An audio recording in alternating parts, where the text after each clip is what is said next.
match the packaging, we'll know someone tampered. Arjun stuttered, realized the plan was collapsing, but refused. In a deliberate move, Aryan said, how about we settle now, refund, and let me collect all your claims so we can sort them out tomorrow. Arjun sighed, muttered under his breath, and accepted. As soon as he left with the money and apology letter, Meena and Aryan flagged the local consumer court officer and filed a detailed affidavit. They then reached out to 4 other shop owners within Greenfield who admitted they'd been similarly dealt with. Each had quietly paid off Arjun, none had evidence. But now, galvanized by Meena's courage and Aryan's counsel, they signed statements recounting similar incidents, one with fake tires, another with overpriced cosmetics, a third with tainted sweets. Over the next weeks, Aryan assembled a massive dossier: CCTV footage from Sunray, digital records of transfers, messages, burner phone metadata, screenshots of Arjun's social media profiles, email correspondences fading into innocuous thank you notes after settlement payments.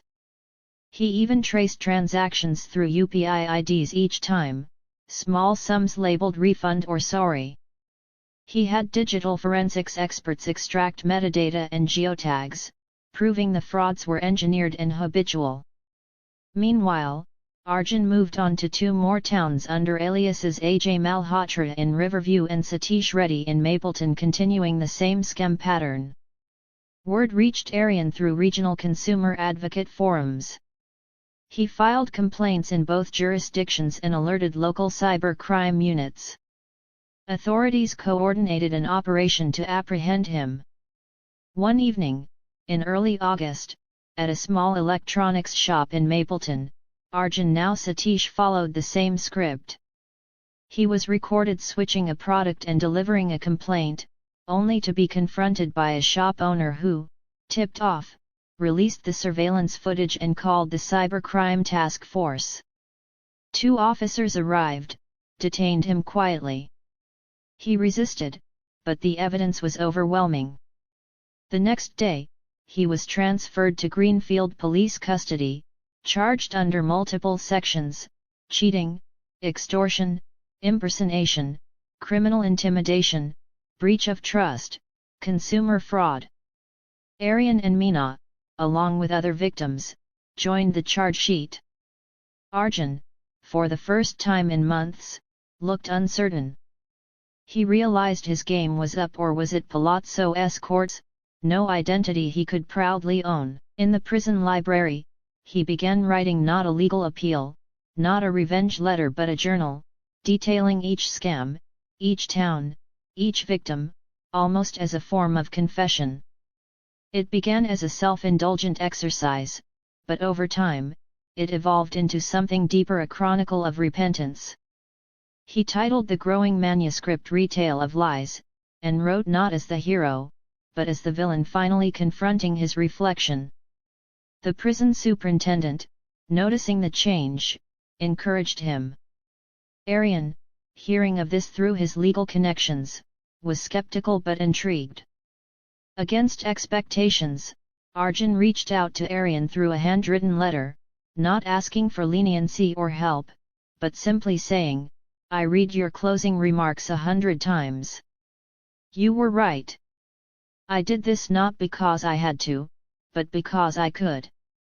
I'm sorry not for being caught, but for being blind." Aryan didn't respond immediately. He kept the letter for weeks on his desk, unsure if it was just another performance. But Meena read it and said, maybe he's finally seeing. Aryan decided to visit the prison not as a lawyer, but as a witness to what conscience could do to even the most hardened manipulators. When he met Arjun in the visitation room, the man before him was thinner, quieter, eyes no longer darting like a schemer's but steady and hollow. Arjun stood and said, "I don't deserve forgiveness. But I'd like to use my story to warn others."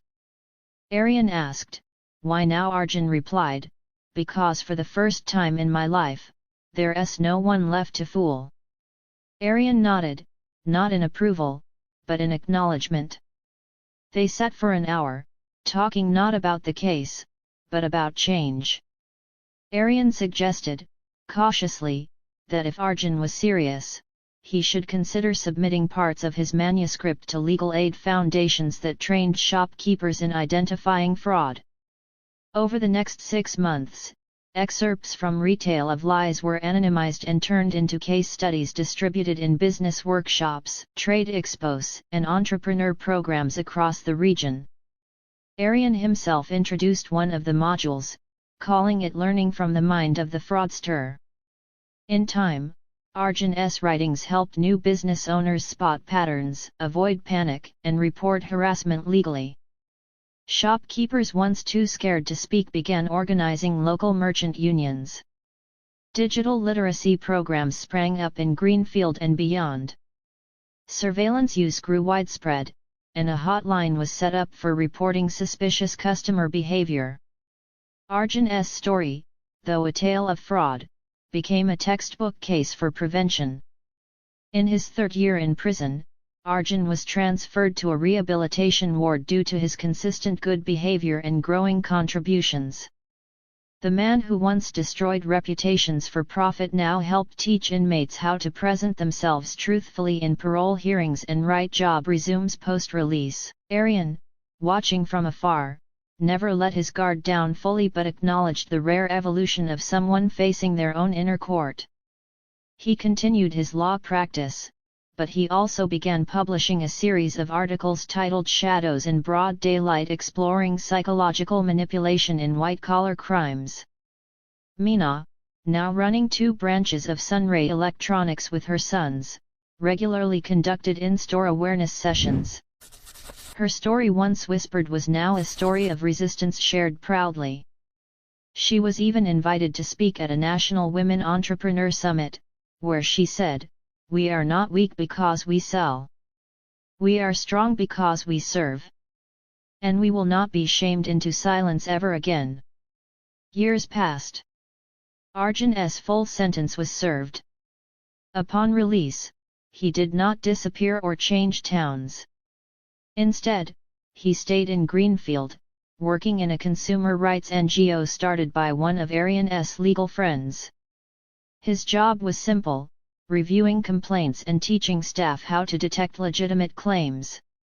Though some never forgave him, and rightfully so, many watched his journey with cautious respect.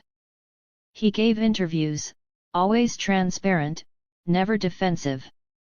When asked why he chose to stay visible, he said, "Because hiding would make it easier to fall back again. I have to be reminded of who I was, so I never become him again." Aryan and Arjun crossed paths occasionally at workshops, always professional, never personal. Their conversations were brief, but not cold.